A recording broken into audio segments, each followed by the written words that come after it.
ఇక్కడ కనిపిస్తున్నది రాయచోటి తహసీల్దార్ కార్యాలయము.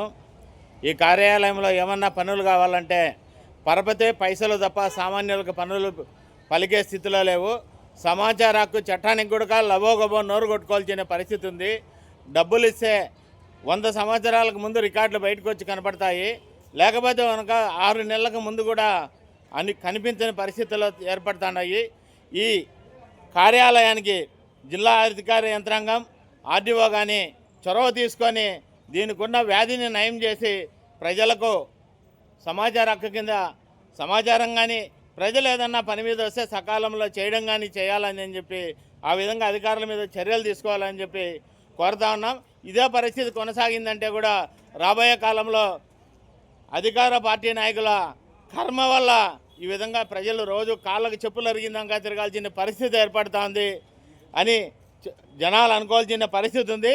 అటు అధికార పార్టీ కానీ జిల్లా అధికార యంత్రాంగం కానీ ఈ కార్యాలయంలో జరుగుతున్న వాటిపైన చర్యలు తీసుకోవాల్సిన అవసరం ఎంతైనా ఉంది.